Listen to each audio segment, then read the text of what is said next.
اقرأ كتاب الله ترق جنانه وتنل عظيم الأجر أعوذ بالله من الشيطان الرجيم. بسم الله الرحمن الرحيم. الحمد لله رب العالمين. نحمده ونستعينه ونستغفره. ونعوذ بالله من شرور أنفسنا ومن سيئات أعمالنا. من يهده الله فلا مضل له ومن يضلل فلا هادي له. أشهد أن لا إله إلا الله وحده لا شريك له وأشهد أن محمدا عبده ورسوله. سبحانك لا علم لنا إلا ما علمتنا إنك أنت العليم الحكيم. اللهم علمنا ما ينفعنا وانفعنا بما علمتنا وزدنا علما. اللهم أتي أنفسنا تقواها وزكها أنت خير من زكاها أنت وليها ومولاها. ربي يسر ولا تؤسر ربي تم بالخير أما بعد. Okay, insyaAllah pagi ini kita sambung tadabbur surah Ar-Ra'du. Kita sampai ayat yang ke-31. InsyaAllah kita sambung ayat 30. Kita sampai ayat 30. Hari ini kita sambung ayat 31. Ayat 31 ni panjang, hampir 5 baris.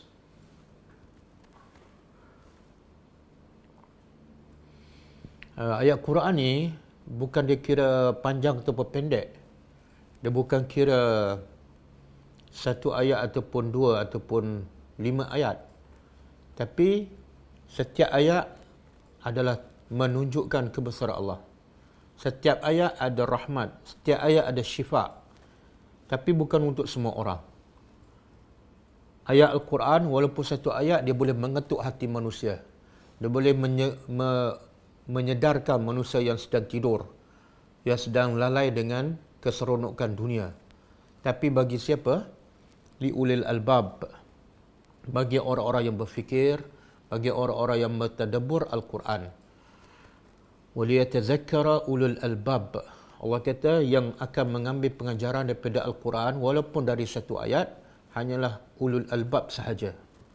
Adapun yang selain pada ulul albab, dia tak akan dapat ambil pengajaran Al-Quran walaupun Quran dibaca setiap hari, walaupun dia baca sampai khatam berkali-kali, tapi Quran tidak akan mengetuk hatinya dan tak akan mengubah apa-apa dalam kehidupannya. Okey, insya-Allah kita tadabbur ayat 31, tapi sebelum tu saya nak sebut dulu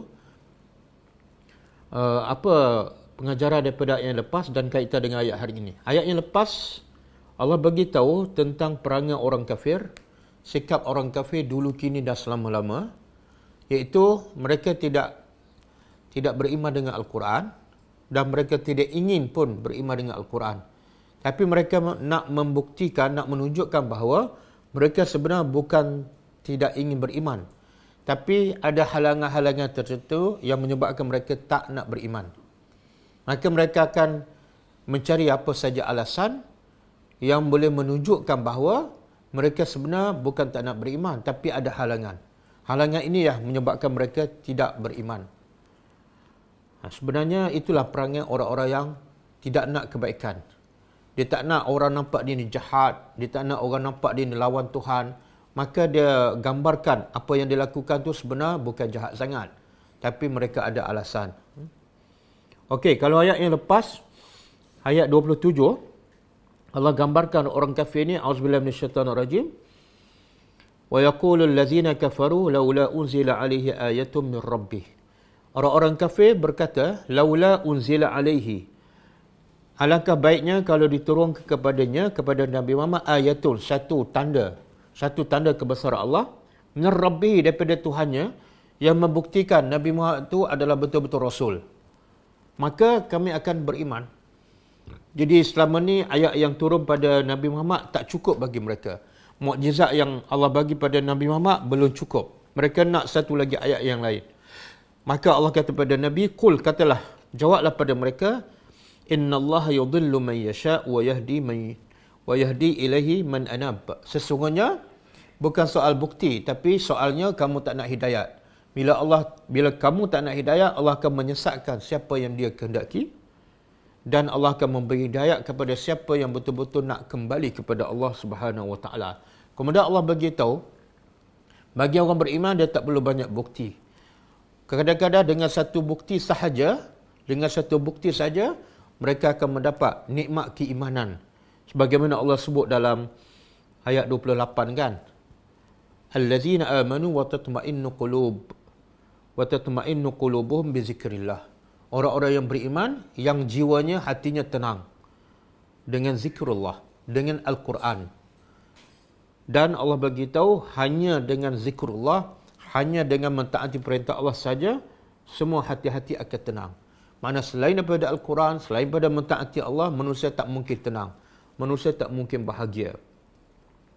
Kemudian Allah beritahu lagi, ayat 30, begitulah apa yang dilakukan oleh Nabi dan apa yang dihadapi oleh Nabi daripada tentangan orang-orang musyrikin, bukan satu benda yang bid'ah. Bukan satu benda yang baru. Maknanya bukan Nabi orang pertama yang membawa dakwah dan ditentang oleh kaumnya sendiri. Bukan itu yang pertama. Maknanya bukan benda bid'ah lah. Jadi Allah nak hiburkan hati Nabi, sebelum engkau ni telah datang umat-umat yang ramai dan mereka juga menentang apa yang dibuat oleh Rasul mereka. Okey, kita sambung pengajaran daripada ayat 30 sebelum kita sambung ayat baru. Allah berkata, A'udzubillahi minasyaitonir rajim, kadzalika arsalnaka fi ummatin qad khalat min qabliha umamun litatluwa 'alaihimul ladzi auhayna ilaika wa hum yakfuruna birrahman. Qul huwa rabbi la ilaha illahu 'alaihi tawakkaltu wa ilaihi matab. Okey. Jadi ayat 30 ni Allah nak beritahu pada Nabi Muhammad, nak hiburkan hati Nabi dan para sahabat bahawa apa yang dihadapi oleh Nabi bukan satu benda baru, bukan benda bid'ah. Tapi sudah dilalui oleh para Nabi, para Rasul yang sebelum Nabi Muhammad. Mereka ditentang oleh kaum mereka, bahkan daripada ahli keluarga mereka sendiri. Jadi apa yang dihadapi oleh Muhammad, satu perkara yang sangat biasa, bahkan itulah ketetapan Allah, sunnatullah. Maka Allah kata, Rasul-Rasul diutuskan, termasuklah Nabi Muhammad, ialah apa fungsinya? Apa fungsinya? Iaitu untuk engkau membaca pada mereka apa yang kami wahyu. Tengok, ini kita nak kait dengan ayat yang kita akan belajar hari ini.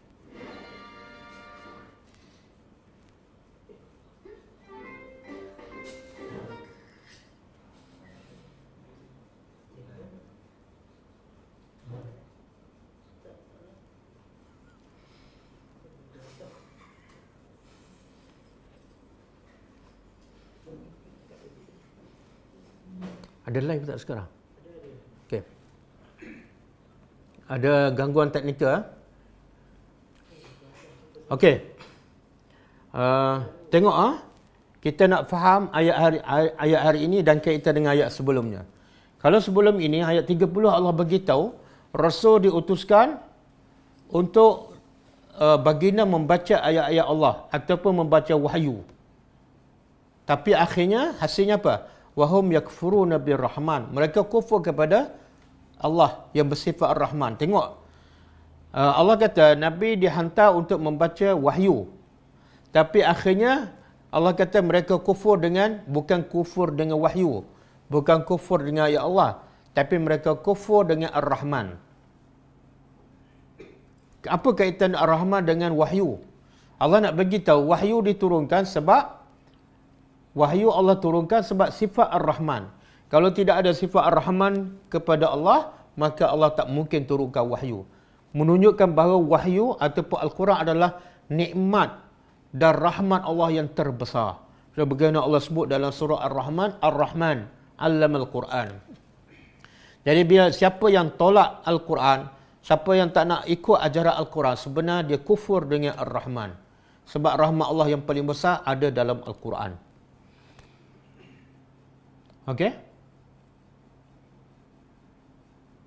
Jadi kaitan dengan ayat ni, hari ini apa dia? Kalau ayat sebelumnya ayat 27 kan? Ayat 27 mereka minta bukti-bukti yang berbagai-bagai. sebagai alasan untuk mereka beriman. Kemudian ayat 30 Allah kata tugas Nabi bukan membuat bukti, bukan menunjukkan benda yang luar biasa, tapi tugas Nabi membaca ayat-ayat Allah. Kalau mereka nak tanda-tanda kebesaran Allah, tak perlu bukti yang lain, cukup mereka faham Al-Quran, maka di situ mereka akan kenal Allah yang sifat yang paling utama ialah Ar-Rahman. Jadi ayat hari ini ialah Allah nak bagi tahu bagaimana degilnya orang-orang musyrikin Mekah dan secara umumnya semua orang kafir. Degilnya mereka untuk menolak Al-Quran, iaitu mereka akan minta apa saja yang mereka fikir boleh menguntungkan dunia mereka. Maknanya mereka sebenarnya bukan nak beriman, tapi nak apa yang mereka suka untuk hidup di dunia. Jadi ayat hari ini Allah rakamkan apa yang diminta oleh orang musyrikin Mekah sebenar. Apa yang dia nak? Hidayat ke ataupun selain pada itu? Kita sambung. Okey. Auzubillahi minasyaitonirrajim. Walau dan lau jikalau. Lau makna dia jikalau, anna Qur'anan. Sesungguhnya Quran, kata Ibn Katsir, Quran ni disebut dalam bentuk nakirah. Bila disebut dalam bentuk nakirah, dia umum. Umum ni maksud dia lah termasuk semua kitab sebelum ni. Jadi boleh tak kitab sebelum ni, Taurat, Injil, Zabur, kita panggil Quran? Jawapannya boleh. Sebab apa? Sebab Quran dalam bahasa Arab makna apa? Quranun dalam bahasa Arab makna apa? Satu makna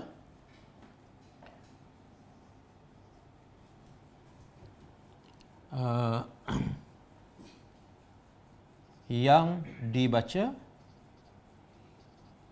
Yang kedua, yang terkumpul.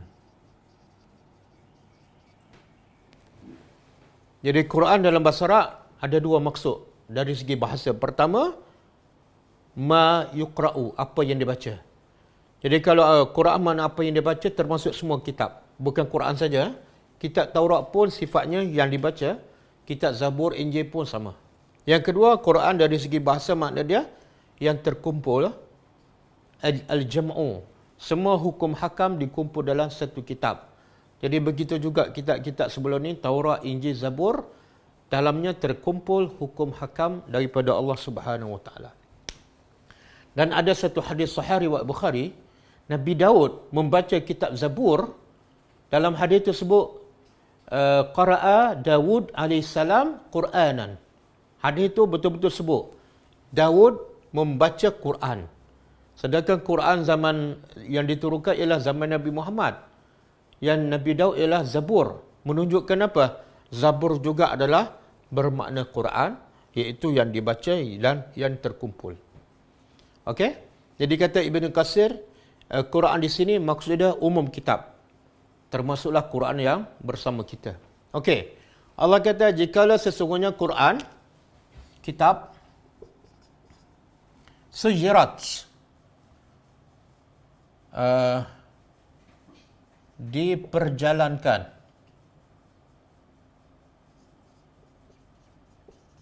bihi dengannya, al-jibal, gunung-gunung. Kalaulah Quran tu boleh memperjalankan gunung-gunung, itu maksud dia. Bila baca Quran, gunung akan berjalan. Nanti saya sebut sebab turun ayat ni. Ataupun qut'at, dipotong ataupun dibelah. Dengannya al-ardu, bumi. Iaitu Quran ni bila baca je, bumi akan terbelah. Dan bila terbelah tu sama ada jadi keluar pokok-pokok tumbuh-tumbuhan ataupun menjadi sungai-sungai. Yang ketiga, atau kullima, bercakap al-mauta, orang orang yang mati. Bercakap dengannya. Maksudnya ialah bila Quran dibaca, orang mati hidup. Dan orang mati boleh bercakap. Apa sebenarnya ni? Apa maksud ni? Kalau kita baca terjemah mungkin kita tak faham. Maksudnya ialah dia sebut dalam oleh Mujahid dan juga Qatadah.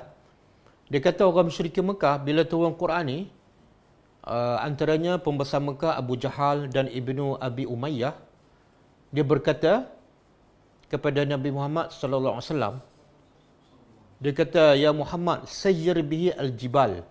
Wahai Muhammad, bacalah Quran supaya gunung ni berjalan. Kan Mekah, ini Mekah kan? Mekah dikelilingi oleh gunung. Betul tak? Ada Gua Hira, ada Gua Sur, penuh dengan gunung, kan? Jadi orang Mekah ni, dia nak, ini cara pemikiran manusia yang kufur kepada Allah. Dulu, kini dan selama-lama. Bila orang bawa agama, dia fikir apa dia? Dia fikir nak benda yang boleh dia hidup senang kat dunia. Bawa projek. Jadi itulah cara manusia berfikir. Jadi orang Mekah kata pada Muhammad, Quran turun, tapi kami tetap kena, di Mekah ni tanah padang pasir, tanah kering kontang, tak boleh bercucuk tanam. Kemudian kami pula terpaksa pergi musafir untuk berniaga cari makan jauh ke Syam, ke Yaman. Jadi boleh tak buang semua bukit-bukit ni dengan Quran kamu dan jadikan tanah-tanah ni quti'at, jadi subur, dan bila kami tanam keluar tumbuhan. Ataupun quti'at, mana pendekkan bumi daripada Mekah ke Syam, kalau 3 hari jadikan dia 1 malam sahaja. Supaya senang kami nak cari makan. Tengok cara manusia berfikir. Boleh faham?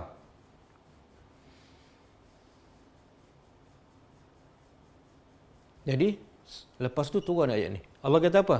Kalaulah apa yang kamu minta, iaitu apa dah? Quran ni bila dibaca, dia hapuskan semua bukit ni. Kemudian, quti'at bihi al-ardu, dan bumi ini menjadi subur. Boleh keluar tumbuhan. Dan jarak kamu dengan Syam, dengan Yaman semakin dekat. Kemudian, bumi pula, Quran juga boleh bercakap dengan orang mati. Sebab Nabi kan banyak peringkat awal dakwah di Mekah cerita pasal apa? Hari akhirat. Iaitu manusia akan dibangkitkan. Jadi orang musyrik kata, kami nak tengok sekarang. Sebagaimana mukjizat Nabi apa? Nabi Isa. Nabi Isa boleh menghidupkan orang mati. Jadi kami nak macam tu lah. Kalau betul orang mati boleh hidup balik dan akan dibangkitkan, okey, cuba baca Quran supaya mereka boleh hidup. Dan kami boleh bercakap dengan mak bapak kami yang dah mati. Boleh faham? Jadi 3 benda diminta. Maka Allah turun ayat menjawab permintaan mereka. Jikalau Quran tu dengan kelebihan Quran boleh memperjalankan gunung-gunung, boleh mendekatkan jarak perjalanan kamu, dan boleh mengeluarkan sungai-sungai dan tumbuhan, dan boleh menghidupkan orang mati, jawapan tak ada.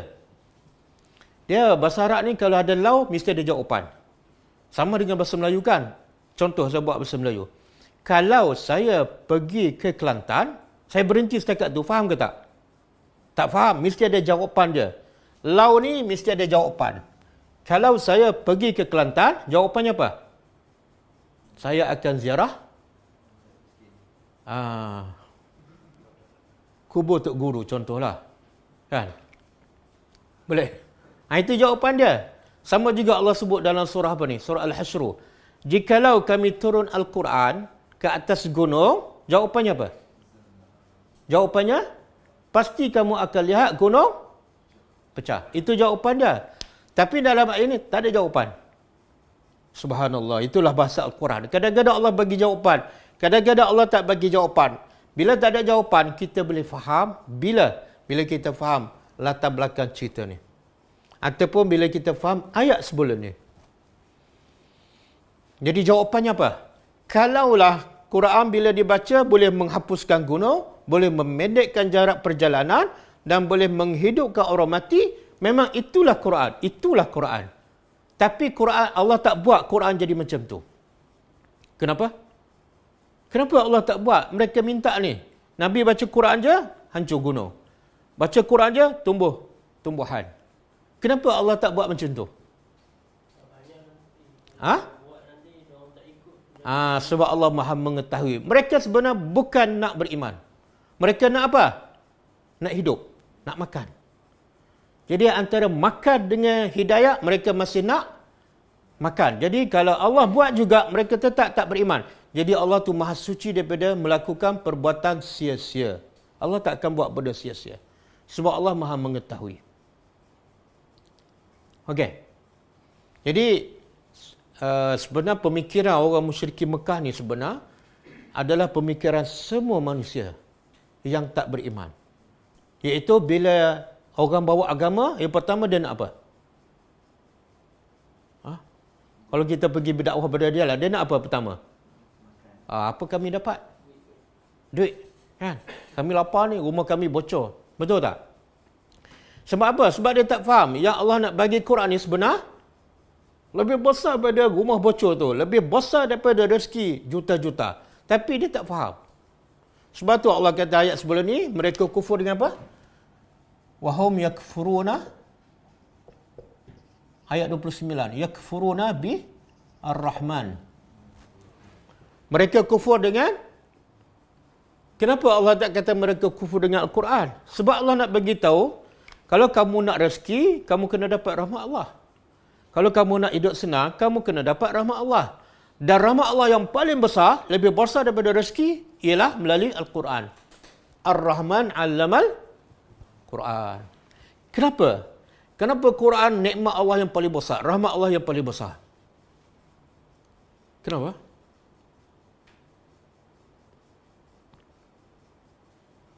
Yalah, kita sendiri pun kan, kita daripada kecil sampai sekarang pun kita tak nampak Quran tu lebih besar daripada duit. Quran tu lebih besar daripada makanan. Sampai sekarang pun kita kadang-kadang rasa macam, betul ke? Betul ke? Kenapa?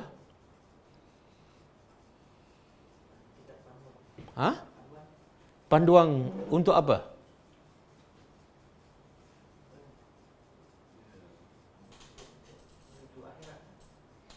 Sebab Quran menceritakan hakikat kehidupan dunia yang sebenar. Dunia yang Quran kata adalah mata'ul ghurur, keseronokan tapi menipu daya. Dan Quran juga kata dunia ni adalah la'ibun walahwun, hanya sendagura, hanya main-main sahaja. Habis apa yang kehidupan yang sebenar? Wa inna daral akhirah lahiyal hayawan. Negeri akhiratlah kehidupan yang kekal abadi. Siapa yang cerita? Quran. Jadi kalau orang dengar cakap Quran, sebenarnya dia akan dapat rahmat Allah lagi besar daripada dunia. Dia tak akan penat. Kalau penat kat dunia pun dia akan rasa bahagia. Quran yang tunjuk, Quran yang cerita. Sebab tu Allah kata Allah tak perkenankan permintaan orang musyrikin. Sebab kalau Allah bagi, sebenarnya manusia ni bila lagi bagi kemewahan, apa jadi? Lagi jauh, lagi kufur kepada Allah. Jadi Allah kata kalau Quran tu bila dibaca, gunung pecah. Bila dibaca, jarak perjalanan jauh jadi dekat. Kalau betul berlaku, memang itulah Quran. Tapi Allah tak buat. Sebab Allah tahu yang kamu minta tu sebenarnya bukan kamu nak beriman kepada Allah. Yang kamu minta tu sebenarnya alasan untuk kamu tidak beriman. Okey.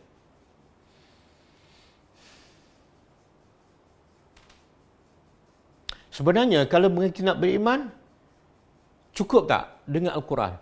Saya nak tanyalah. Saya nak tanya semua. Quran dengan tanah yang kering kontang jadi subur dan keluar tumbuhan. Boleh tanam pula ladang musangking. Yang mana kita nak? Yang mana nak? Angka nak mana?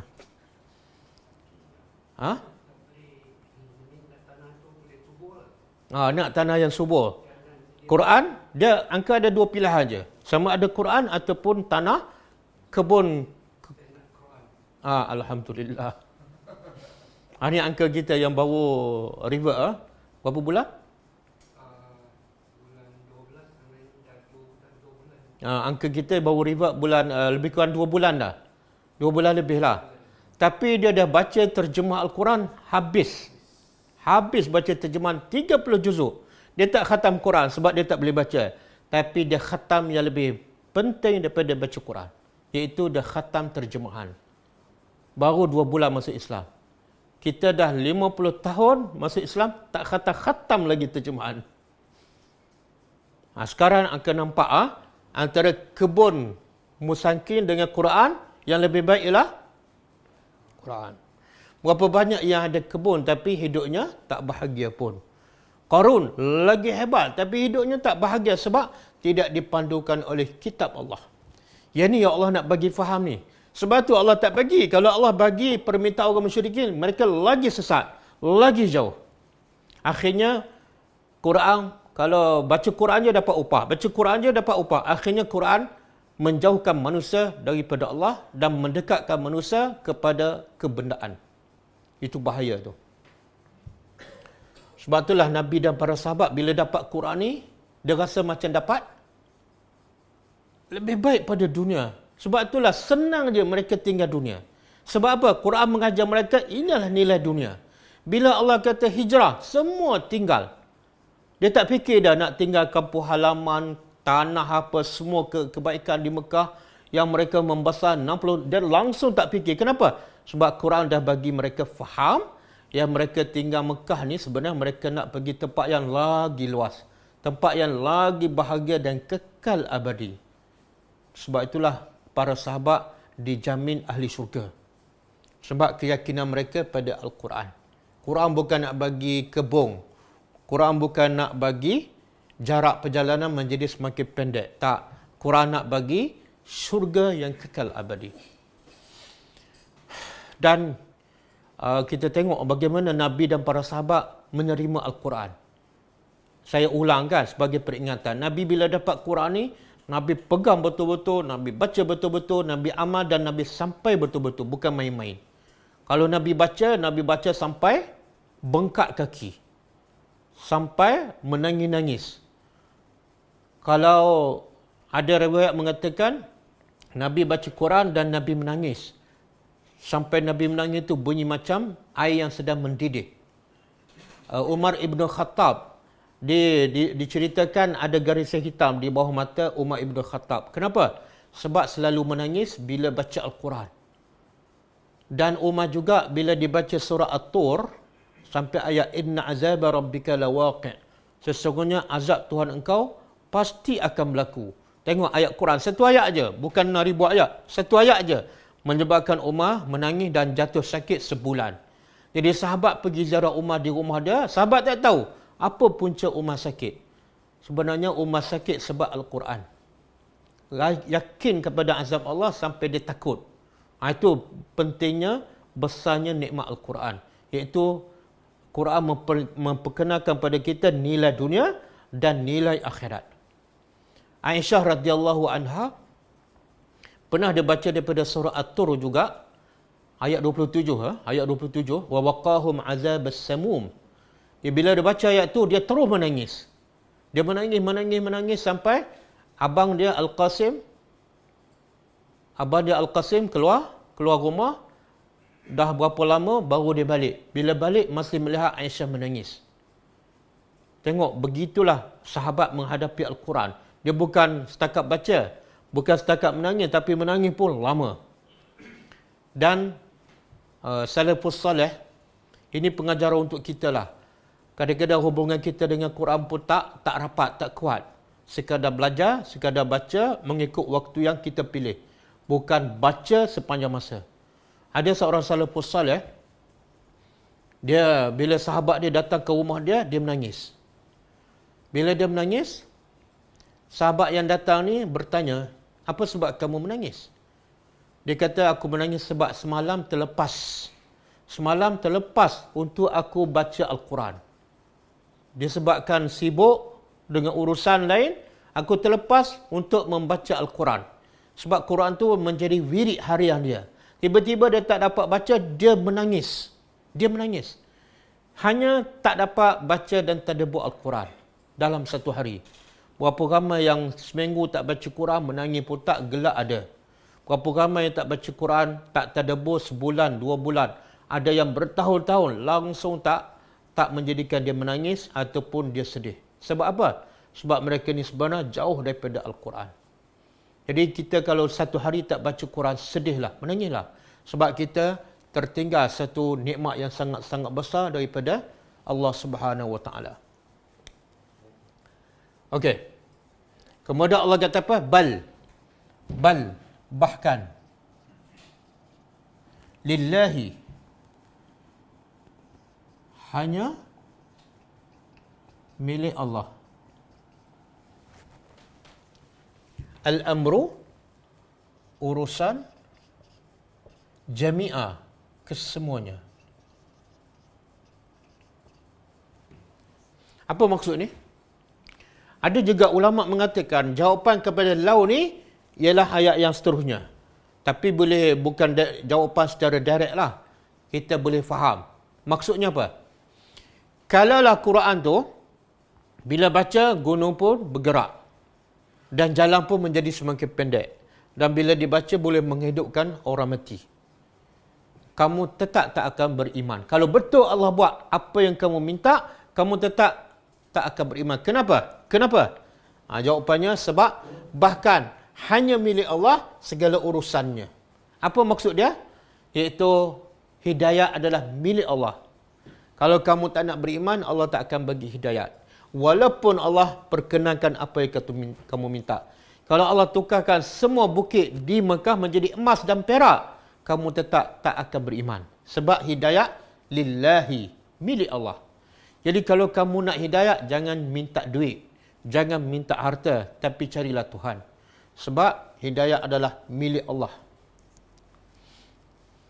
Kemudian Allah beritahu lagi, afalam yai'as.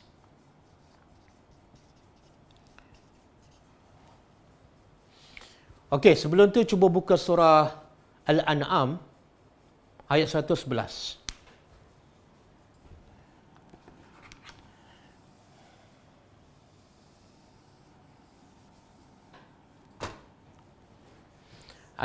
Surah ni, surah Al-An'am ayat 111, maksud dia lebih kurang dengan ayat yang kita sedang tadabbur. Apa permulaan dia? Walau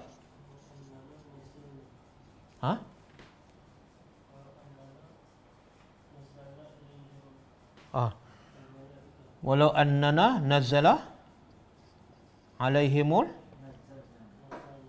nazzalna alaihimul malaikah wa kallamahumul mauta wa hasyarna alaihim kullu syai'in qubula. Apa tu? Ma kanu liyu'minu illa an yasha Allah.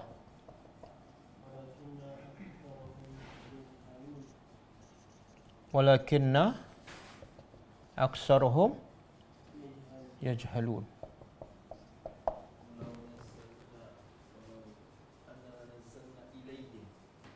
Bukan alaihim. Okey, cuba tadabbur ayat ni. Walau, lau juga, jikalau, annana, sesungguhnya kami, nazzalna, kami turunkan ilaihim, kepada mereka orang musyrikin Mekah, al-malaikah, para malaikat. Ada tak orang Mekah minta Rasul tu dilantik daripada kalangan malaikat sebelum ni? Ada. Ataupun mereka minta kalaulah ada malaikat turun untuk mengesahkan Muhammad adalah Rasul. Maka Allah kata apa? Kalau kami perkenankan permintaan mereka, iaitu kami turunkan para malaikat. Satu. Yang kedua, wa kallamahumul mauta. Dan Quran tu akan bercakap kepada mereka akan orang mati. Sama dengan ni. Kan? Yang mereka nak Quran tu biarlah macam mukjizat Nabi Isa, iaitu boleh menghidupkan orang mati. Kemudian wa hasyarna, kami apa dah hasyarna, dan kami himpunkan alaihim, ke atas mereka, kulla syai'in, setiap sesuatu yang mereka minta. Mereka minta tanah Mekah subur, keluar tumbuhan, kami perkenankan. Mereka minta gunung di Mekah jadi emas, kami perkenankan. Kubula. Apa makna kubula? Kubula ni mana? Depan mata mereka. Bukan minggu depan, bukan tahun depan. Sekarang juga kami buat dan depan mata mereka. Kubula. Apa jadi? Makanu liyu'minu. Mereka tetap tidak. Allah dah tahu. Mereka tetap tidak beriman. Yang jenis minta ni sebenar bukan nak beriman. Sebenar dia nak apa yang dia nak. Bukan dia nak apa yang Allah nak. Illa an yasha Allah. Melainkan apa yang Allah kehendaki. Akan tetapi kebanyakan mereka jahil. Okey. Allah bagi tahu sebelum ayat ni, apa punca mereka ni tak beriman. Walaupun bukti dah jelas. Bukti dalam Quran bukan satu ayat. Ada 6,000 ayat. Cukup jelas, cukup clear bahawa itu daripada Allah, tak mungkin manusia yang buat. Tapi mereka tetap tak beriman. Apa puncanya? Allah sebut dalam ayat sebelum ni. Ayat 110. Bila kita baca ni, kita boleh fahamlah kenapa orang yang tak nak beriman tu. Sedangkan mereka baca Quran, sedangkan mereka hafal Al-Quran macam-macam. Apa dah? Wa nuqallibu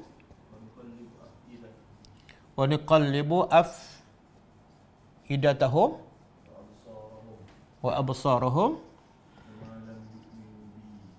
kama lam yu'minu bihi awwal marrah wa nadharuhum fi tughyanihim ya'mahun. Okey. Surah Al-An'am 110 kan? Okey. Cuba terjemah. Wa nuqallibu. Kami bolak-balikkan ataupun palingkan afidatahum. Fuad, jamak fuad. Hati-hati mereka. Wa absarahum, dan pandangan mata mereka. Kama, sebagaimana lam yu'minu, sebagaimana mereka tidak beriman dengan Al-Quran ataupun dengan Muhammad awal marrah, kali pertama. Wa nazaruhum, dan kami biarkan mereka fi tughyanihim, dalam kesesatan mereka meraba-raba. Dalam sesat kemudian meraba-raba, makna tak jumpa punca, tak jumpa hidayah. Okey, dalam ayat ni apa yang Allah nak bagi tahu? Ni. Awal marrah. Di sini Allah kata dia minta macam-macam. Allah kata kalau kami bagi apa yang mereka nak, mereka tetap tidak beriman. Puncanya apa? Sebab kali pertama mereka dah tak beriman, kali kedua dia tak akan beriman. Boleh faham? Jadi boleh kata semua yang tak beriman ni sebab apa? Bila cakap sekali terus ditolak. Bila tolak kali pertama, biasanya kali kedua, kali ketiga susah nak beriman. Bukan mustahil. Dan biasanya yang beriman ni sebab apa? Bila dengar sekali je, terus dia terima. Orang macam ni insya-Allah. Dia akan terus berubah. Kita harap angka termasuk orang yang kali pertama dengar, terus terima. Jangan kali pertama dengar, terus tolak. Boleh? Banyaklah, sebab itulah bila kita berdakwahkan, ada jenis manusia, dua jenis ni. Kan? Boleh tak? Boleh faham tak pengalaman kita berdakwah? Bila kita berdakwah aja, kita tahu benda, okey. Lepas tu bila kita tahu yang ni agama, insya-Allah, bunyi insya-Allah pun dah lain kan. Tapi lepas dapat barang, hilang. Orang macam ni susah nak pergi rumah. Pengalaman. Tapi jangan pula jadikan kita putus asa. Sekali je tolak, okey, dah tutup buku. Sebab Allah kata dah kali pertama tak beriman, kali kedua tak. Jangan putus asa. Cuma Allah nak bagi tu kebiasaannya. Dan pengalaman saya pun, saya banyak buat kelas sebelum ni PKP kan. Banyak kelas di rumah-rumah kan. Pelajar pun ramai juga. Tapi saya tak nampak sangat perubahan. Kelas dia tak minggu. Ada rumah pula 2 kali seminggu. Tapi perubahan tak ada. Perubahan apa dia? Dari segi cara berfikir, dari segi image pakaian, dari segi pendidikan anak-anak, tak ada perubahan. Jadi kadang-kadang kita rasa peras lah, kadang-kadang lah, tak peras pun.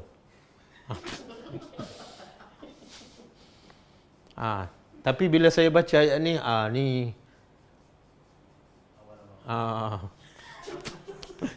kelas pertama dah. Kelas pertama dah macam biasa je. Seronok datang kelas, kan? Tambah-tambah yang kelas ada makanan. Ustaz, kelas ni memang saya suka pergi lah Ustaz. Sebab apa? Saya ingat dah beritahu ayat itu ada bersedap. Tak, makanan situ memang sedap. Itu memang susah nak beriman. Dia tak akan berubah lah. Betul? Ada satu rumah, satu kelas saya pergi, keluarga dia memang jenis buka aurat. Dah setahun mengajar, macam tu lah. Smoking pula. Kadang-kadang tengah kelas pun ada juga anak dia yang smoking. Tak masuk lah. Awal marrah. Akhir marah saya tak tahu. Sebab Allah begitu awal marah je. Jadi berhati-hati, wahai pelajar. Berhati-hati. Kalau kamu dengar sekali, kamu tak berubah, takut-takut Allah tutup pintu hati. Ni, kami bolak-balik hati mereka, sehingga mereka tak beriman. Sebab apa? Kali pertama dah tolak dah. Takutlah. Saya pun takut diri saya dan pelajar pun kena risau pasal diri masing-masing dan juga anak.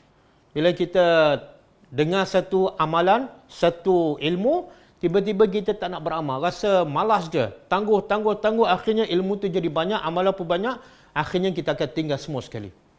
Dan akhirnya kita akan difitnah. Kita akan ditipu oleh syaitan. Apa penipuan syaitan? Iaitu seronok belajar. Itu fitnah tu. Seronok belajar tapi tak seronok beramal. Satu fitnah, seronok belajar tapi malas beramal.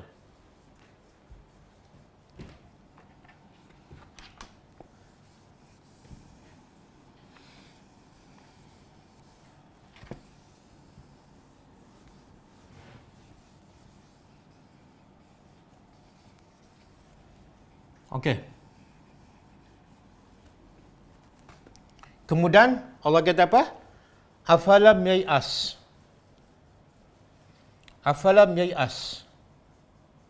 Satu saya nak sebut ni.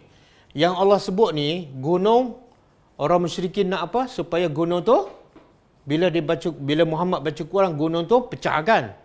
Sebenarnya, ada tak ayat lain yang Allah bagi tahu Quran kalau turun ke atas gunung, gunung akan pecah? Ada tak? Ada, surah Al-Hasyr. Jadi makna apa? Boleh je Allah nak buat, bila Nabi baca Quran, gunung pecah, boleh je. Sebab Allah sebut dalam surah Al-Hasyr, "Lau anzalna hadzal Quran ala jabal la ra'aitahu khashian mutasaddian." Kalau kamu lihat kami turunkan Quran ke atas gunung dan gunung tu faham, tadabbur, dia boleh khusyuk, yang kedua dia boleh pecah. Boleh je. Tapi Allah tak buat sebab Allah tak nak mereka beriman kerana benda tu. Allah nak mereka beriman sebab beriman kepada Allah, beriman kepada kebesaran Allah, bukan beriman sebab gunung pecah. Okey, afalam yai'as. Tidakkah mengetahui? Yai'as di sini maknanya dia mengetahui, bukan putus asa. Tidakkah mengetahui allazina amanu, orang-orang yang amanu, beriman, orang-orang yang mereka beriman. Tidakkah mereka mengetahui allau yasha, bahawa lau, jikalau yasha Allah berkehendak. Orang beriman Allah nak tegur orang beriman. Ini dipanggil istifham ingkari. Soalan untuk mengingkari. Apa yang Allah nak ingkari? Iaitu ada sebahagian orang beriman, dia kata kenapa je Allah tak bagi je apa yang orang musyrikin Mekah nak, supaya mereka beriman. Kenapa Allah tak bagi? Allah jawab, orang beriman tak tahu ke? Jikalau Allah kehendaki manusia berkehendak, lahada, pasti dia akan bagi hidayat an-nas kepada manusia. Berapa ramai? Jami'an, kesemua. Apa maksud dia? Apa maksud dia? Jadi kalau Allah nak bagi hidayah pada orang, semua orang musyrikin Mekah, boleh tak? Boleh je. Tapi kenapa Allah tak bagi? Tanpa Allah tanpa Allah jadikan gunung terpecah ke, bumi Mekah tumbuh-tumbuhan, tanpa itu pun kalau Allah nak bagi hidayah, boleh je. Kenapa Allah tak bagi? Kenapa?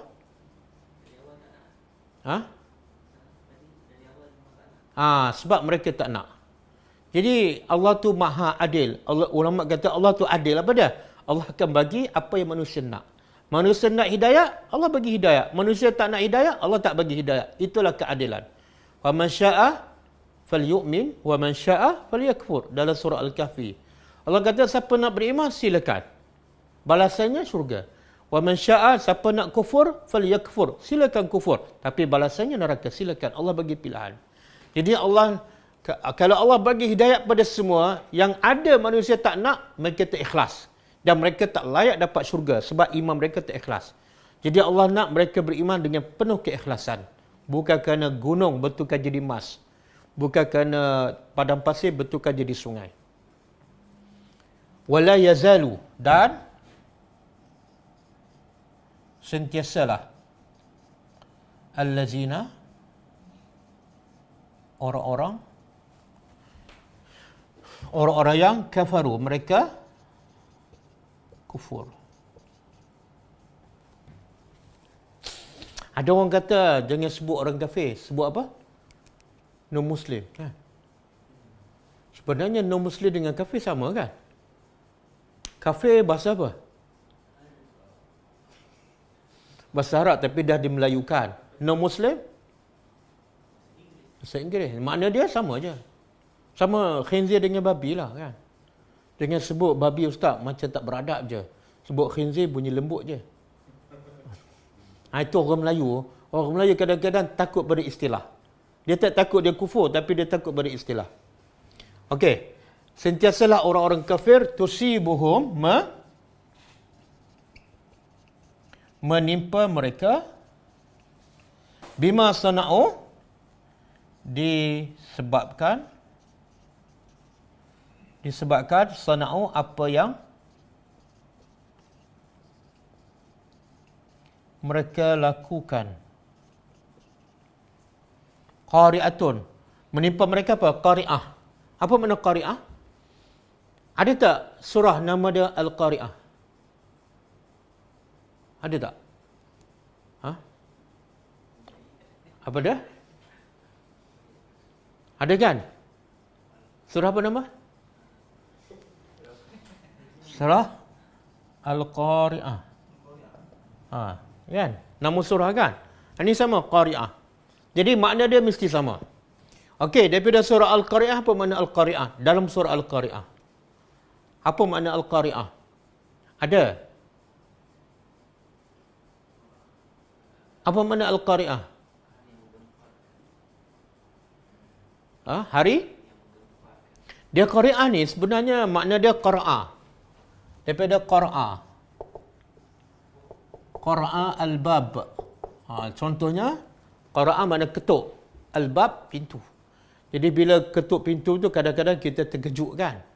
Jadi Allah nak gambarkan hari kiamat tu seumpama satu ketukan yang mengejutkan manusia. Iaitu gunung-gunung pecah, berterbangan, langit-langit pula hancur, manusia seperti kelkatu. Jadi Al-Qari'ah satu musibah yang menggembar dan menakutkan. Jadi di sini pun sama. Allah kata apa?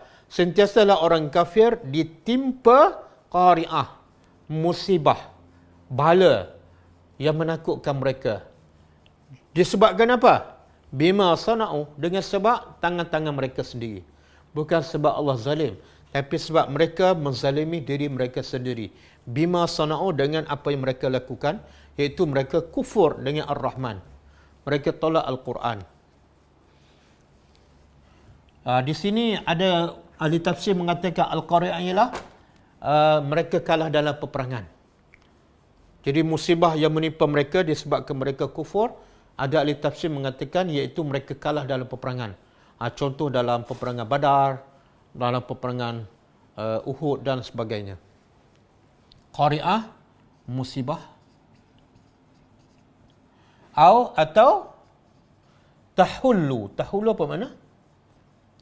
Musibah tu menimpa dekat. Min darihim, darihim, negeri mereka.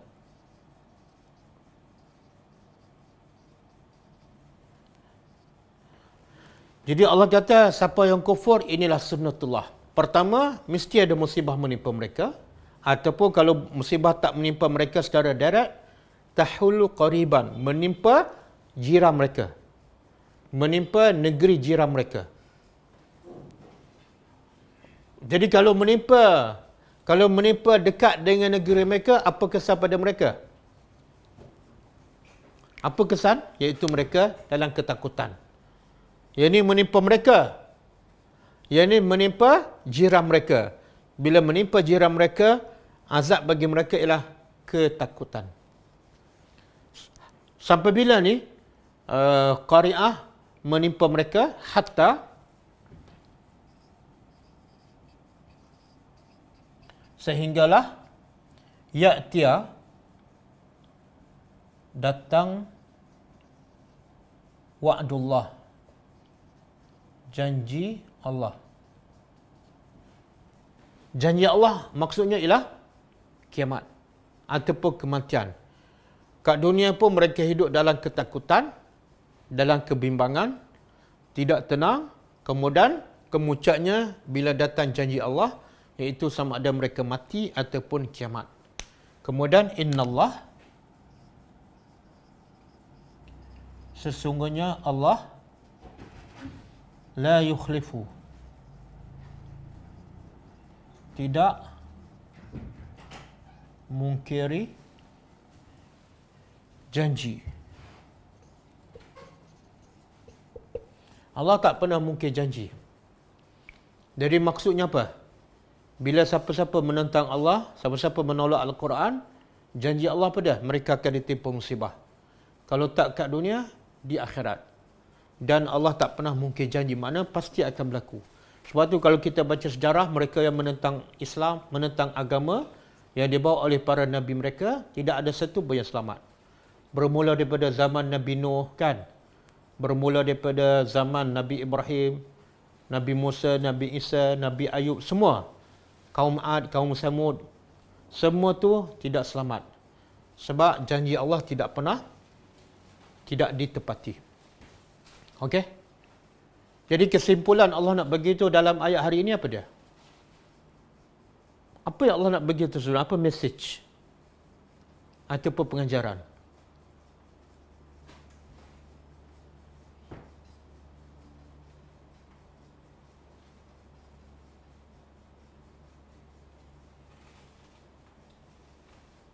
Apa dia? Boleh jawab soalan? Itu siapa ni? Fala tahsabannallaha mukhlifa wa'dahu. Mukhlifa wa'dihi. Surah apa tu? Jangan sekali-kali kamu sangka Allah memungkiri janjinya.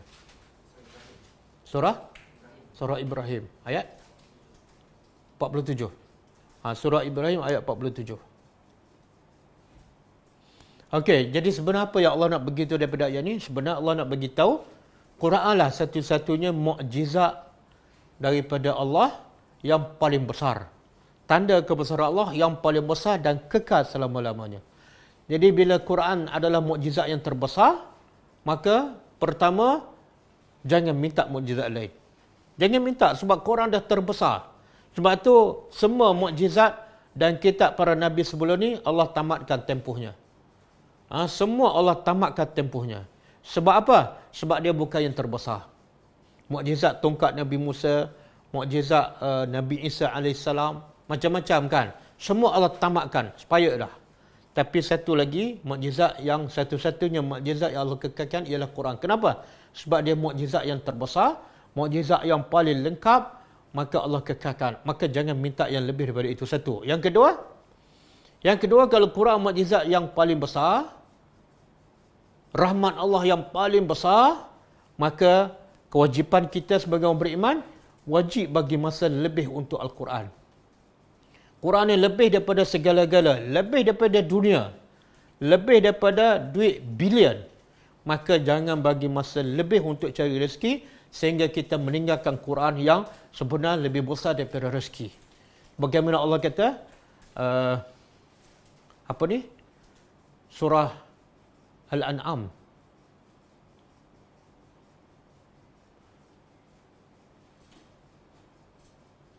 Surah Al-A'raf. Walau anna ahlal qura amanu.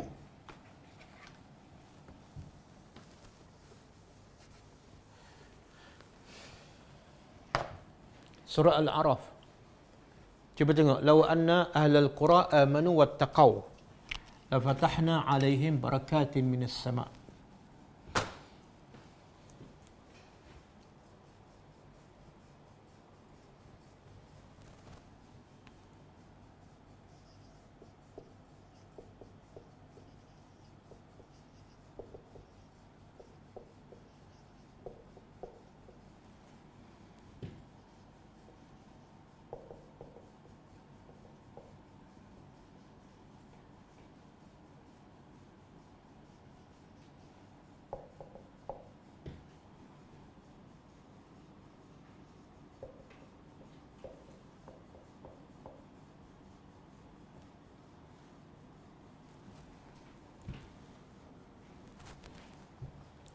Ayat berapa? La fatahna alaihim barakatin minas sama'i wal ard. Walakin ayat berapa? 65. 96. Okey. Surah Al-A'raf ayat 96. Walau anna ahlul qura. Betul, 96 Surah Al-A'raf ayat 96. Walakin kazzabu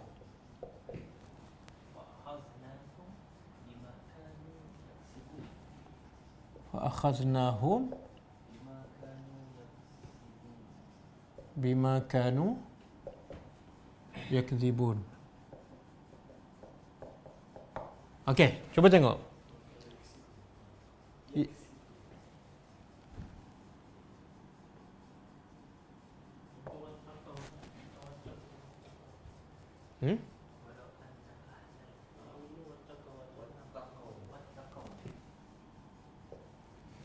Okey, cuba terjemah. Lau. Lau juga. Lau. Jikalau anna sesungguhnya ahlal qura, penduduk mana-mana negeri, amanu, beriman. Beriman dengan Allah, wattaqau, dan bertakwa pada Allah. Tak mungkin dia beriman dan bertakwa pada Allah melainkan dipandu oleh Al-Quran. Tak mungkin. Jadi beriman dengan Allah makna menerima Al-Quran. Apa jadi kalau penduduk muka bumi ini beriman dengan Allah dan bertakwa? Apa jadi? La fatahna, pasti kami akan buka alaihim, ke atas mereka, barakatin, keberkatan, rezeki-rezeki daripada mana? Minas sama', daripada langit, dan wal ardi, daripada bumi. Yang atas turun hujan, yang bawah keluar rezeki. Boleh? Jadi yang orang Mekah minta apa tadi? Rezeki lah tu. Tapi akhirnya mereka tak dapat juga. Sebab apa? Sebab mereka tolak Al-Quran. Sebab mereka tak beriman. Jadi Allah kata, walakin kazzabu, akan tetapi mereka berdusta, fa akhaznahum, lalu kami turunkan azab kepada mereka disebabkan apa yang mereka kerjakan. Jadi semua musibah yang menimpa manusia puncanya kazzabu. Mereka menolak agama, menolak Al-Quran. Jadi jangan salahkan orang lain, termasuklah musibah yang menimpa kita sekarang. PKP ke, COVID-19 ke, semuanya Allah kata punca manusia kazzabu. Orang kafir dah kazzabu, orang Islam pun ada juga kazzabu. Allah kata ara'aital ladzi yukazzibu biddin. Ni orang yang Islam dan solat, tapi Allah tetap gelarkan dia pendusta agama. Siapa ni? Yang seronok solat, seronok pergi haji, pergi umrah, tapi fazalika yadu'ul yatim, dia menghardi anak yatim. wala yahuddu ala ta'amil miskin, dan mereka tak peduli pada orang miskin. Dia solat, dia puasa, dia pergi haji, pergi umrah, tapi orang miskin tak peduli. Mereka termasuk kazzabu. Apa sebab tu Allah sebut lepas tu apa dah? Wailun. Mereka solat tapi wailun bagi mereka. Okey? Jadi ayat ini sebenarnya Allah nak bagi tahu kebesaran Al-Quran. Maka bagilah masa kita yang paling mahal. Apa dia masa yang paling mahal? Masa terbaiklah waktu pagi, waktu tengah malam. Gunakan masa tu untuk tadabbur Al-Quran. Percayalah, siapa yang tadabbur Al-Quran, dia akan dapat barakatin minas sama'i wal ard. Kadang-kadang rezeki orang bagi tanpa dia sangka kan. Sebab tu kata Ibn Qayyim, saya ulang berkali-kali, kata Ibn Qayyim rahimahullah, kalau manusia tahu nikmat tadabbur Al-Quran, dia tak ada masa nak buat kerja lain. Dia akan sibukkan dirinya dengan tadabbur Al-Quran. Tapi oleh kerana manusia tak tahu, tak rasa nikmat tadabbur Al-Quran, nikmat faham ayat Allah, maka mereka disibukkan dengan urusan dunia yang tidak ada apa-apa. Kadang-kadang tak jelas tujuan dan kadang-kadang sia-sia. Bersembah kosong, kan, buat hobi-hobi yang tak memberi manfaat untuk akhiratnya. Sebab apa? Sebab orang macam ni, dia salah satu je. Kalau dia faham tadabbur Al-Quran, dia tak ada masa nak buat benda lain. Kalau dia tak faham tadabbur Al-Quran, dia sentiasa ada masa nak buat urusan dunia. Dia salah satu je. Bukan makna dia tadabbur Al-Quran, dia tak buat kerja lain, tak. Dia buat kerja lain pun mulut dia baca Al-Quran. Mulut dia ingat kepada arahan Al-Quran. Makna hidupnya 24 jam sentiasa dipandu oleh Al-Quran. Wallahu alam.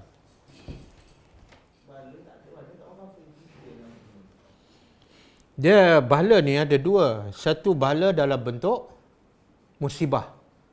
Yang kedua bala dalam bentuk yang tak nampak. Kan Allah sebut dalam surah Al-An'am, Allah kata apa? Boleh buka surah ni. Surah Al-An'am.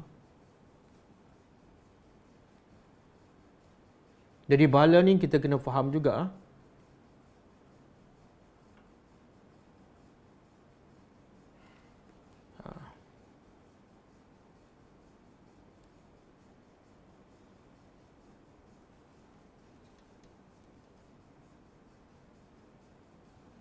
Surah Al-An'am ayat 44. Jadi ada soalan, kalau ikut ayat ni orang kafir sentiasa ditimpa musibah dan bala kan, selagi mana mereka tidak beriman dengan Al-Quran. Tapi kita tengok sekarang yang banyak ditimpa musibah ialah orang Islam kan, pada persepsi kita lah. Tapi kita tengok persepsi Al-Quran. Allah sebut dalam surah Al-An'am ayat 44. Allah kata apa? Falamma nasu ma zukiru bihi, maka tatkala mereka lupa ma zukiru bihi, apa yang mereka diperingatkan dengannya, iaitu dengan Al-Quran, dengan akhirat. Mereka lupa, dah diperingatkan tapi mereka lupa. Apa Allah buat? Fatahna alaihim abwaba kulli syai'in. Kami buka pintu setiap sesuatu. Pintu apa ni? Pintu segala kebaikan, segala nikmat. Ini musibah ke nikmat? Nampak pada zahir nikmat, tapi sebenarnya hatta iza farihu, hingga apabila mereka betul-betul seronok dengan nikmat yang kami bagi, bima utu, dengan apa yang diberi, tiba-tiba akhaznahum baghtatan, kami tarik secara mengejut. Baghtatan secara mengejut. Wa izahum mublisun. Tarik secara mengejut ni apa dah? Sama ada Allah tarik nikmat secara mengejut dalam keadaan mereka tengah seronok. Itu musibah tu. Tengah seronok, ditarik. Tanpa disangka. Ataupun mereka tengah seronok, Allah matikan mereka. Ketika itu mereka dah berputus asa. Jadi ini musibah ke nikmat? Musibah ke nikmat? Tapi pada zahirnya nikmat. Jadi musibah ni ada dua. Satu, benda yang menyusahkan kita. Yang kedua, benda yang menyeronokkan kita. Tapi yang mana paling bahaya ni? Musibah yang menyeronokkan ataupun yang menyusahkan kita? Yang mana paling bahaya? Menyeronokkan. Kenapa? Dia bila lagi berdapat banyak nikmat, lagi mereka jauh daripada Allah. Sebab mereka seronok dengan nikmat. Sebenarnya itu musibah yang paling ditakuti. Sebab tu Allah kata musibah yang paling besar, fawailun lil qasiyati qulubuhum. Celakalah orang yang hatinya keras. Allah tak kata celaka orang yang miskin. Allah tak kata celaka orang yang ditimpa musibah, tak. Celakalah orang yang hatinya keras. Makna hati keras adalah musibah yang besar. Nikmat banyak tapi hati keras. Kan? Duit melimpah tapi hati keras. Baca Quran pun tak menangis. Dan satu lagi saya nak sebut, Allah sebut secara jelas, kenapa Allah bagi nikmat kepada orang yang tak beriman. Sebab tu Allah bagi musibah. Buka surah Ali Imran ayat 178. 178. Surah Ali Imran.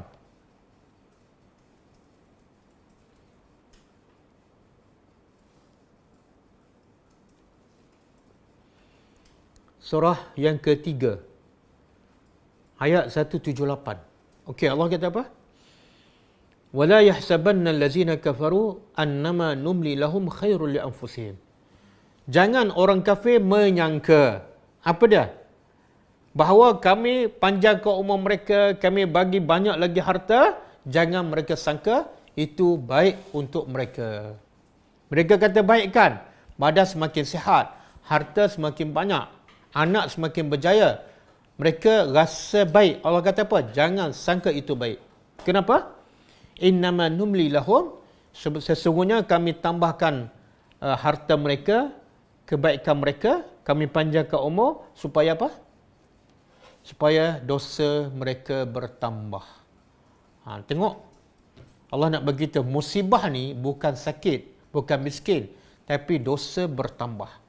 Berapa ramai orang Islam dia tak rasa dosa dia bertambah. Tapi bila rezeki kurang, dia menjerit, dia meraung kan. Sebenarnya musibahnya bukan duit sikit, bukan tak cukup makan, tapi musibah ialah bila dosa semakin bertambah. Wallahu alam. Ada soalan?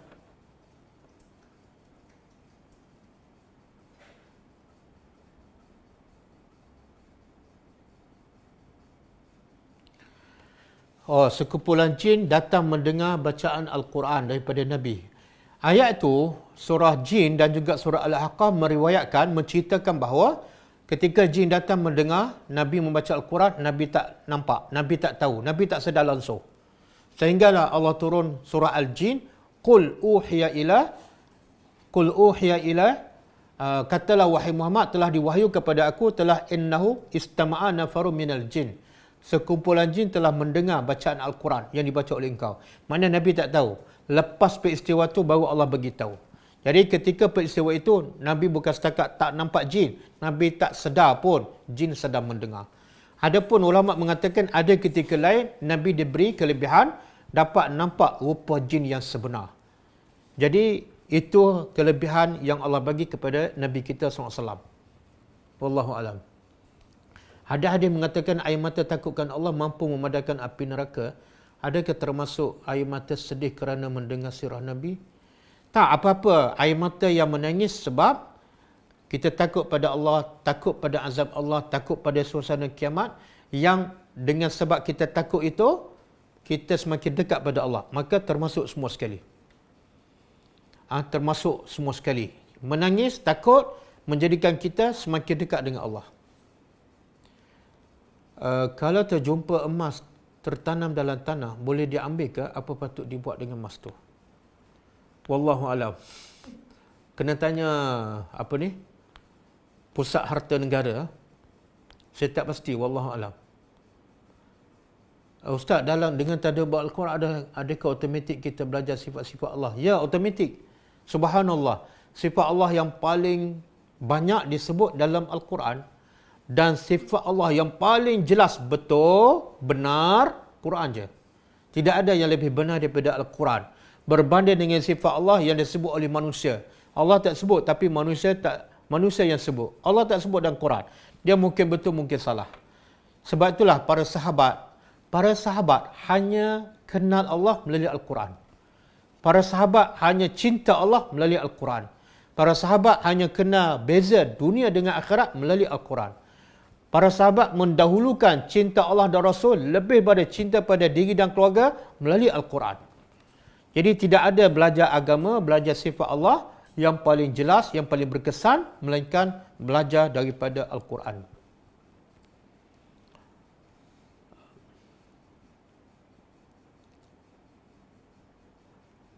Macam mana kita nak tahu sebenarnya kita ditimpa bala, azab yang Allah murka, atau cuma sebenarnya kita ditimpa ujian untuk menambah iman?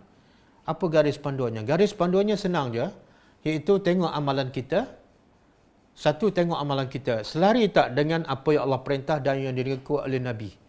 Kalau amalan kita tak sama dengan Nabi, itu tanda musibah tu sebagai peringatan kepada kita. Itu adalah bala.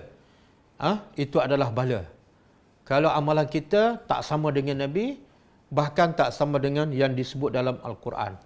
Tapi kalau amalan kita sama dengan Nabi, kemudian sama dengan Al-Quran, dan hati kita rasa bahagia je bila duduk beribadat pada Allah, bila baca Quran hati rasa tenang, bahagia je, bila datang hujan, semoga hujan itu adalah sebagai untuk meningkatkan iman kita. Cuma sebenarnya kita ni orang biasa kan, bukan Nabi. Bila kita orang biasa, kita tak lari daripada melakukan dosa. Bila kita memang buat dosa, maka musibah yang menimpa kita tu tak larilah daripada salah satu tujuan. Salah satunya ialah iaitu kafarah. Mesti salah satunya ialah kafarah. Sebab kita memang banyak dosa. Kita bukan maksum. Jadi bila datang ujian ataupun musibah, terus kita anggap ini adalah sebagai dosa. Sebab tu saya sebut tadi, salafus salih, dia kata dia menangis sebab terlepas satu hari tak baca Quran. Maka dia kata apa? Aku terlepas dan terlupa nak baca Quran satu hari, tidak ada sebab lain melainkan sebab dosa aku. Kerana dosa aku terlupa nak baca Quran. Jadi salafus salih cukup mudah nak mengaku kesilapan mereka. Tapi kita ni susah nak mengakukan. Kita biasa nampak orang yang bersalah. Wallahu alam. Bagaimana nak berdakwah kepada orang jika orang itu tahu salah dan silap kita di masa lalu? Tak. Allah kata, balighu anni walau ayat. Sampaikan dariku walaupun satu ayat. Jadi syarat nak berdakwah apa dah? Syarat berdakwah, pertama, ada satu ayat dan kita faham. Yang kedua, Allah sebut, Allah murkakan dalam surah Saf. Lima taquluna ma la taf'alun. Kenapa kamu cakap apa yang kamu tak buat? Jadi syarat kedua, bila kita faham ayat, kita buat dulu. Bila kita dah buat ayat yang kita faham, kita berdakwah ayat yang kita buat tu. Yang kita belum buat, jangan berdakwah. Nanti Allah kutuk kita kan. Jadi bila kita berdakwah, apa yang kita buat, sepatut orang tak boleh komplain. Kalau dia nak komplain masalah lain, kita bagi tahu saya belum berdakwah bahagian tu. Sebab saya belum buat. Yang saya cakap, yang saya dah buat.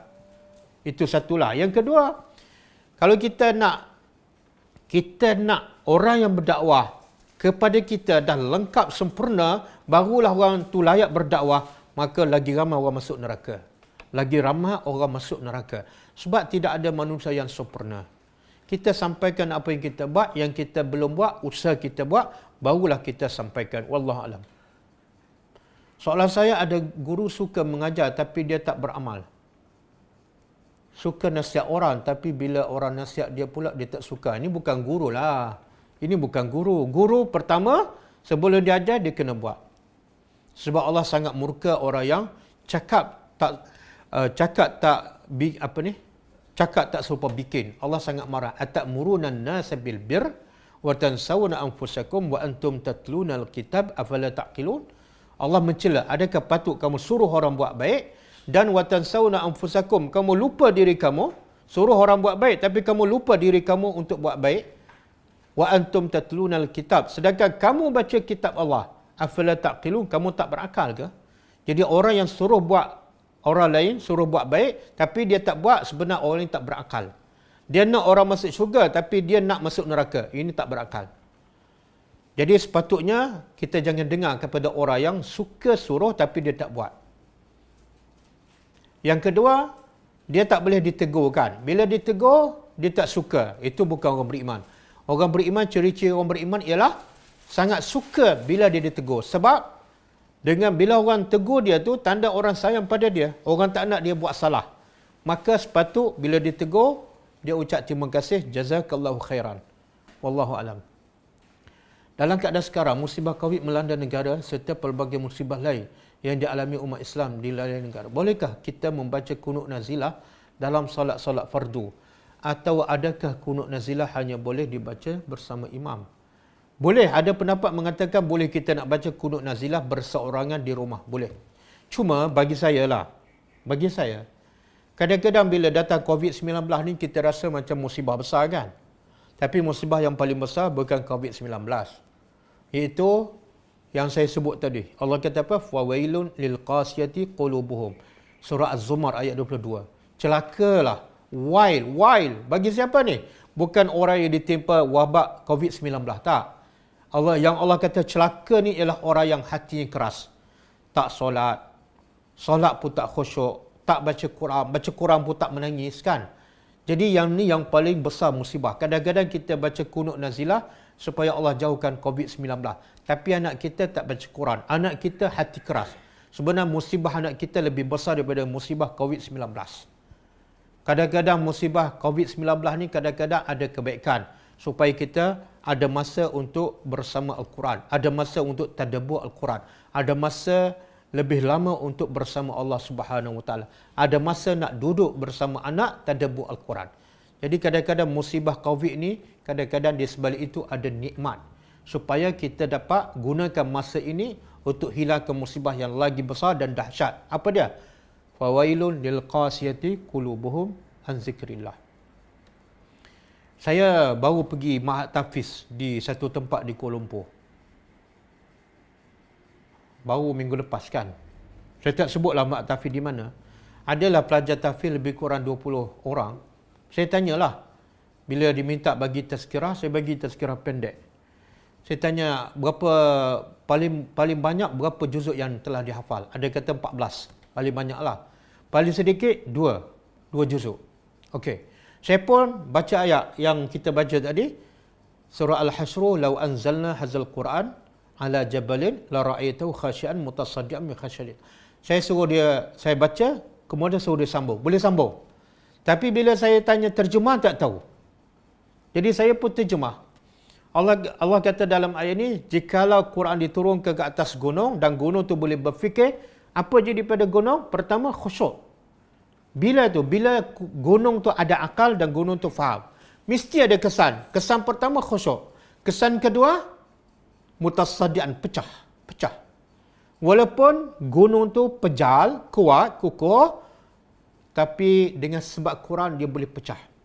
Sebab apa? Sebab kesan kata-kata Allah tu sangat hebat. Sehingga pada gunung yang kuat, yang kukuh, yang pejal, boleh pecah walaupun sekali dengar. Saya pun tanya pelajar-pelajar tahfiz. Adik dah hafal Quran 14 juzuk kan, ada 10 kan. Berapa lama dah baca Quran? 2, 3, 4 tahun. Okey, selama 2, 3, 4 tahun baca Quran, pernah tak menitik setitik air mata? Jawab, tak. Pernah tak baca satu ayat Quran selama 3 tahun ni pengsan? Tak. Jadi saya pun tanya, kenapa? Adik dengan gunung mana lebih kuat? Gunung. Adik dengan gunung mana lebih kukuh? Gunung. Macam mana gunung yang kuat, yang kukuh, hanya sekali dengar boleh pecah dan hancur. Adik yang kecil, yang halus, yang lemah, setitik air mata pun tak mengalir. Apa sebab? Dia jawab apa? Sebab tak faham. Itulah poin yang saya nak bawa. Jangan hafal Quran saja. Jangan. Kalau hafal Quran saja, kadang-kadang kita dikutuk oleh Allah. Sebab apa? Kita tak rasa langsung kehebatan Al-Quran. Baca macam main-main je. Baca target nak khatam. Baca target nak hafal. Akhirnya kita tak akan dapat kebaikan Al-Quran. Rahmat, syifa, hudan, kita tak akan dapat.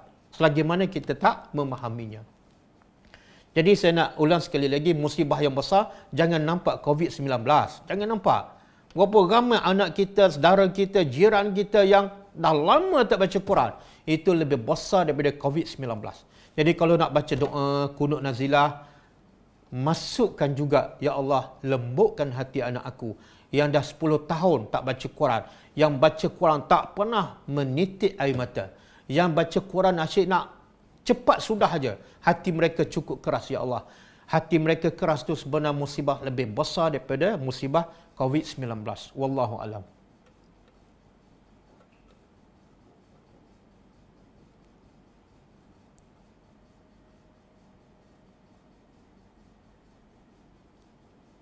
Salam Ustaz, di bulan Ramadan kita digalakkan untuk khatam Al-Quran. Tapi kalau baca serta tadabbur, saya hanya dapat separuh sahaja ataupun 1/3 sahaja.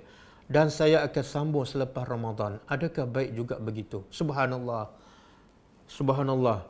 Kalau bulan Ramadan, kalau baca tadabbur, saya hanya dapat 1/3 sahaja. Saya pun peliklah. Ini bukan kak sajalah. Kebanyakan orang macam tu. Saya kalau baca Quran di bulan Ramadan, saya boleh khatam kalau baca saja. Kalau saya tadabbur, jadi 1/3. Sebenarnya, kita memang nak 1/3. Daripada awal lagi, mindset kita, kalau tadabbur 1/3, kita akan dapat 1/3 lah. Pernah diriwayatkan, Imam Syafi'i khatam Al-Quran di bulan Ramadan 2 kali sehari. 2 kali sehari. Dia manusia, kita manusia. Dan pernah diriwayatkan Osman bin Affan baca Al-Quran 30 juzuk dalam satu solat. Siapa Osman bin Affan? Khalifah, ketua negara. Ketua negara boleh baca Quran 30 juzuk dalam satu solat. Bukan satu hari. Kita 1/3, bila tadabbur 1/3. Sebab kita tak rasa kebesaran Al-Quran, maka kita letak kecil je. Iaitu sampingan. Tapi yang lain kita boleh buat bukan 1/3, 30/30. Bak makan, bak kerja dunia, bak urusan lain, semua kita boleh buat bukan 1/3, 3/3. Sebab apa? Kita letak itu keutamaannya. Tapi kalau letak Quran keutamaan, percayalah kita boleh khatam dan tadabbur sebulan Ramadan tu, sekali khatam, sekali tadabbur dan khatam. Kalau kita letak Quran adalah benda yang paling penting dalam hidup aku. Inilah yang akan selamatkan aku dalam kubur. Inilah yang akan selamat aku pada mahsyar. Inilah yang akan pandu aku sampai ke syurga. Mana boleh aku buat main-main? Mana boleh aku bagi masa 1/3? Kalau untuk urusan dunia, untuk makan minum, aku boleh bagi 3/3. Takkanlah urusan Al-Quran yang boleh pandu aku ke syurga dan kekal abadi, takkanlah aku hanya bagi waktu sekejap je. Dan maaf saya nak tegur, kadang-kadang kita letak Quran ni jadual dia khusus. Apa dia? Waktu pagi. Bila kita letak jadual waktu pagi, tengah hari tak baca dah. Malam tak baca dah. Kenapa tak baca Quran malam? Saya baca pagi je. Salah. Ini satu kesalahan yang sangat besar. Seolah Quran tu terlalu kecil dalam hidup kamu. Iaitu dibaca waktu tertentu sahaja. Waktu lain tak boleh. Subhanallah. Cuba kamu buat pasal makan macam tu. Makan, saya makan pagi je. Tengah hari saya tak makan. Malam saya tak makan. Sebab apa? Makan tak penting. Tapi dia tak buat pula. Quran dia buat sepagi je. Quran lebih penting daripada makan. Dia makanan rohani. Macam mana kamu boleh makan pagi saja? Nabi dan para sahabat baca Quran, hidup dengan Al-Quran 24 jam. Kita baca Quran sahaja dalam tak faham, hanya waktu pagi. Tengah hari tak baca dah. Petang tak baca, malam tak baca. Ya Allah. Tapi kalau tengok sepanjang hari itu, banyak masa kita di mana? Dengan telefon. Jadi sebenarnya Quran kita sekarang dah bertukar kepada telefon. Yang ni ada masa pula. Ini tak ada jadual, bukan pagi saja. Siapa yang pegang telefon waktu pagi je? Cuba bagi tahu saya. Siapa pegang telefon? Saya buka telefon ni Ustaz, pagi je. Tengah hari saya tak buka. Malam saya tak buka. Sebab apa? Itu waktu Quran. Oh, kalau dia buat macam tu, dia adalah orang yang hebat. Wallahu a'lam.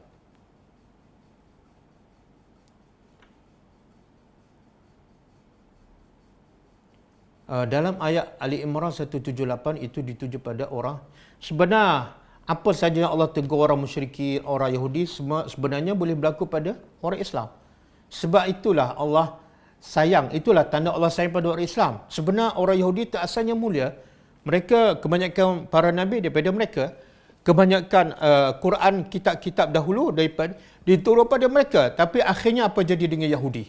Yang asalnya bangsa mulia, yang asalnya banyak kitab turun pada mereka. Tapi akhirnya mereka jadi bangsa yang dilaknat oleh Allah. Jadi Allah tegur Yahudi, sebenarnya Allah nak tegur kita. Kamu ada kitab. Kamu umat yang terbaik, tapi tak mustahil kamu jadi umat yang dilaknat oleh Allah bila kamu baca Quran tapi tak ikut ajaran. Wallahu a'lam. Cukup ah? Okey, cukup ah. Kita sambung besok insya-Allah pukul 10.30. Kita tutup dengan membaca tasbih kafarah. Subhanakallahumma wa bihamdika asyhadu an la ilaha illa anta astaghfiruka wa atubu ilaik. Assalamualaikum warahmatullahi wabarakatuh. كتاب الله ترق جنانه وتنى العظيم